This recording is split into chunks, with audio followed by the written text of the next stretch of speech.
This is Kevin Cassis for iFL TV in association with Macklin's Gym Marbella. We're at TKO Gym here with me. I've got professional boxer, rapper, what else are you? Model? Did a bit of modelling, didn't you? People usually say former, whatever. Even former British champion? Yeah, they say former or ex. I like former because ex sounds kind of like a relationship. And ex sounds a long, long time ago. Yeah. Ex sounds like it was a long time ago, yeah. Former British champion? Former, yeah. Former looks like, former sounds more like you owned it. I mean, I didn't temporarily have it, I owned it. And like I own the division because I'm like number 1, number 2, they bounce and fluctuate me. I own the division. Darren Hamilton, anyway, how are you, sir? I'm blessed. First of all, I want to apologise to you because 2 things I want to apologise to you about. The first thing is that I cut your interview. Okay. And not your rap, but the interview I did at the Wayne, messed that up. Okay. Second thing is... I'm not important no more, that's what you're saying, yeah? No, that's why we're doing this now. I'm not important, you just come here, come to the gym, come to my gym and come interview other people before me. My importance, I told you I control my division, why are you not coming to me first? You should come to me, I run this shit. SHIT, I run this. Do you want my second apology or should we just not? That's cool. One apology is good. No one ever apologises to me, never. Yeah, but I like to apologise if, you know. Dan Hamilton, what's going on? I'm good, man. I'm good. Like I said, look, patience is a virtue. Sometimes they say patience is a virtue. Byron McGregor used to say patience is a virtue. Sometimes patience is a virtue. Sometimes a virtue means a smack in the face. But no, patience is a virtue. And like I said, at first it was going, no, you can't get your rematch, you can't get this. And I just said, look, I'm just going to wait for the game to unfold and they're going to need me again because I'm Mr. Yes Man. I'm the yes man because when they want someone to do something or to clean something, I'm like Domestos. When they need something, they're going to call me. And then and all of a sudden it was a situation with Tyrone Nurse. For some reason, I don't understand how, but he became the new boogeyman. And when he became the boogeyman, they called me to say, oh, do you want to fight Tyrone Nurse? And obviously my answer is always going to be yes, because I'm the yes man. Do you know where I'm coming from? The history of being the yes man has been, they had no one to fulfill the spot for taking a fight short notice, and I was the yes man, it was me.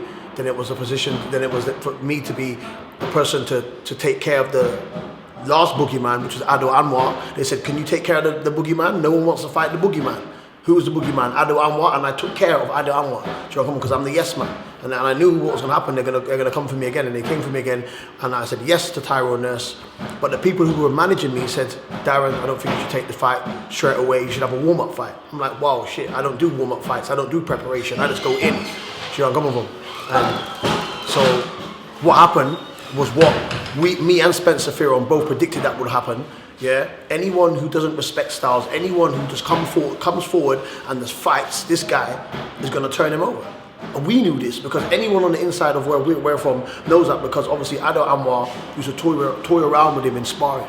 Yeah, Ado Anwar bullied him in prize fight. So we know that if you put it on this guy, he's going to fold. Do you know what I'm saying? If you let him do all this, then he's going to look good, which is why he looked amazing. And no disrespect to Tyler Goodjohn, you made him look better than what he is.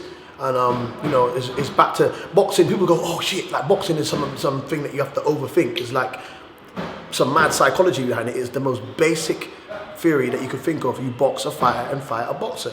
You fight this guy. This guy he's what we will call a pretty boy. Where I'm from, I'm not saying I'm bad, I'm not bad anymore, but where I used to be from, someone like that would be the perfect target to take his Nokia. That's what we used to take back in the day. And he looked like the guy, he's the Nokia man. Do you know where I'm from? He's got that I'm going to take your Nokia face. Look at him. Does he look like he can have it? Does he look like he can have it?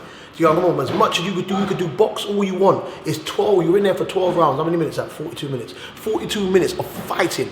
If you cannot fight, if you never had your head bust, if you never had your dinner money taken off school and had to fight, man, and walk home with one shoe and go and say, I can't tell my dad because my dad will punch me in my face. If you never had that kind of lifestyle, see that 42-minute fight, that 42-minute fight will become something that where you'll be found out, where you'll come unstuck. That's where we're living now. See, prize fighter, it's cool for you guys, them tap man, 3 rounds. Oh yeah, well, I'm prize fighter, runner up. Do you know where I'm from? But when you're in a 42-minute fight, that's when you understand the realness of someone else, and that's basically where it is. I kind of went off what I was saying there. It's 36 minutes. 36 minutes. Look at this guy correcting me. Take out the correction part of that thing. Make me look stupid, or make me sound more intelligent. No. Maybe can you do the thing where it makes it sound like I said it And no, this is called Darren Hamilton Raw, so okay. it's got to go in as it is. So like you can put it right now. I mean, you added on an extra like what 6 minutes there. That's probably. I like raw. Raw sounds like rough from the street, grind from the grease. Look at this. Look at this gym here. Look. Look how greasy, how grimy it is. I love the grind. Do you know what I'm saying? While you man is doing your little pretty boy training and your little pretty boy camp, got man to wrap your hand and all that kind of bullshit, then you go home to your nice bed. I train and I sleep at this place. Do you joke? Give me a look at where I sleep. Look how grimy the gym is. If only we could do smells with the vision. Like this smells like sweat, piss, rats, and everything else. Real grimy gym. This is a TKO gym. See the office over there? Oh, it smells like DP as well. DP, you know, smell the DP. There's the office there. See that? I sleep in the office there, and I can hear the rats. I communicate with the rats at night time, and I'm like, right, that's where I'm coming from. So when I'm in there, when I'm in the ring, when I'm fighting a different kind of grime. I'm fighting a different kind of pain.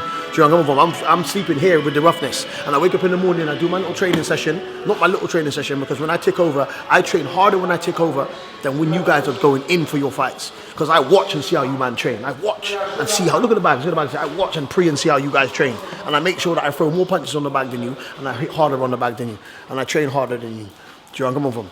Yeah, doing this thing for real. And there's the legendary Jimmy Tibbs. See that again? The legendary Jimmy Tibbs. That's what I'm saying. If you know who Andrew Bennett, you know this guy is. You know where I'm from. Now that's what this is. That's the gym that we're in. Do you know where I'm from? Yeah. Billy Joe Saunders. This is where we are. The home of TKO. The home of boxing. And oh yeah, sorry. Did I go off the subject with the question? Yeah, basically that's where we're at. Yeah. The yes man thing. I'm the yes man. And I said yes to that fight. There were a lot of people that were saying, even my clients. Because I train people as well, yeah. I got a couple clients, and they go, "Oh, Tyrone Nurse, he's really good, isn't he? He's really." Because what it is the superficial eyes, and you think, "Rah, blah, blah, blah, blah." If you see me on the bag, people think, "Fuck it," like, you know what I mean? I haven't got that much of a rhythm. It's not sexy. It doesn't look good. I told you, I'm domestos. It gets the job done. So when you look at people like Tyrone Nurse, you think, "Wow, amazing boxer." You haven't got Tyrone Nurse, have you? Like I said to you. When Ed said that he was the boogeyman, I said, Ed, because, no one don't want to fight him. Oh, fuck it, I'm going to say names. Willie Limon didn't want to fight him. So Willie Limon had to vacate the Commonwealth. For those of you who don't know the jump off, Willie Limon didn't want to fight him. So as a par off, he went, I'm going to keep the British and give it the Commonwealth. That's why the Commonwealth was left vacant. Do you know what I'm saying? Yeah? And that's when, obviously, Tyrone Nurse had to fight someone, for the Commonwealth, yeah? Then it was for me. People who was managing me, my trainer said, I think because I had a new trainer at the time, we're just working together, we're trying out new things. We need to work on stuff. We need someone to try it out on. Let's not go straight in for the fight. You know, fighters need to be saved from themselves. That's what I'm told. Do you know where I'm coming from? But if it was just me, I would have went in, and I totally said 100% I'm on it. Then after that, I said, okay, after the warm-up fight, because they was expecting Tyrone Nurse to win. So I said, okay, whoever wins out of that, I'm going to fight the winner on the 22nd of November, and that's where we're at now.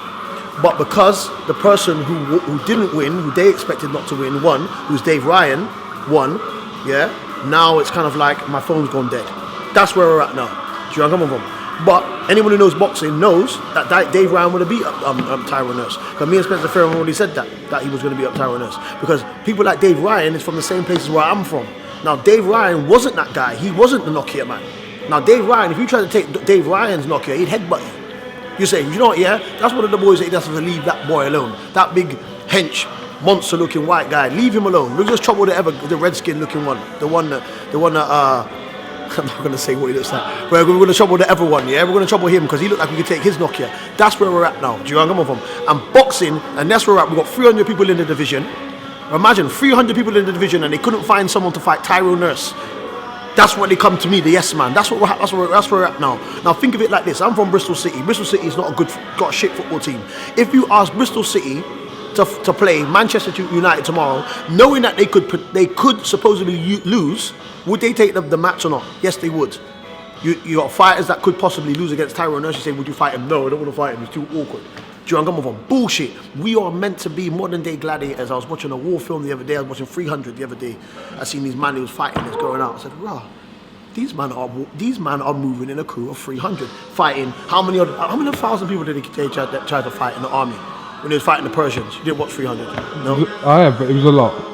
Spartans! Oh no, you didn't watch that. Anyway, basically 300 of them fighting against a bag of thousands of other people, knowing that they could, potentially lose or die. Fuck it, we're gonna die because we're just gonna die fighting. Do you understand them? And they went out. We are a version of that. We are modern day gladiators. You're meant to lose some one day. Do you understand them? And it's more fun when you beat the person when you were supposed to lose, when the person thought you was the underdog. Do you understand them? And there's only 2 people like that left. And I'm sorry if I'm getting on anyone, but I never heard anyone else's name in the hat. When it was to fight Tyrone Nurse, no one else's name was in the hat. It was just me and Dave Ryans. Do you understand them? Yeah? So we're the last 2 modern day gladiators. I think modern day gladiators, the last 2 warriors should fight one last time, because we fought 2 times before. We should make it a trilogy, and they should call it the modern day gladiators thing. I even got a rap for that. You want to hear my rap? Please, let me squeeze my rapping. Can you squeeze my rapping, please? Get in. Yeah? I came to the game to separate the real fighters to the fakers. The men of honor, the modern day gladiators. More brawls and brains as wide as managers rape us. Warriors, all from troubled backgrounds. I'm the realest of them all. My ego's too big to back down. I came to the game and I rewrote history. Those who badmouth me, those bad mouths need Listerine. Shining example. Through me, kids can get the chance to fulfill their childhood dreams, like fly to the moon or live in an igloo. I'm living proof that dreams can come true. Good guy self-destruct in his game that's corrupt. Tally ho, on with the show. Because these promoters don't give a fuck. It's all about revenue. We do all the hard work, sell the tickets, and still have to pay the rent when it's due. I came to the game and took fights on short notice. Warrior, street fighter like Ken, come on, you already know this. And Mitch Prince had the cheat to call me limited. I won the title with the flu, you should call me limitless. It's only when I'm gone that they realize who the realest is. I never ducked no one. Anyone that said my name, put that name on my killing list. Avoiding fights and boxing should be prohibited. That's why the fighter inside me still calls Curtis a little bitch. I ended more careers in the recession. And if you got the win over me, then it's an impression. Ain't nobody been stressing me for no rematch. I get the impression they frustrated from not connecting. Most of them shots deflected. I take souls and collect them and add them to my soul selection. It's been a hobby since Peter Madonna. I've been soul collecting. HK4L. Big up iFilm London. iFilm for life! Bruh! Bruh! Bruh! More than it.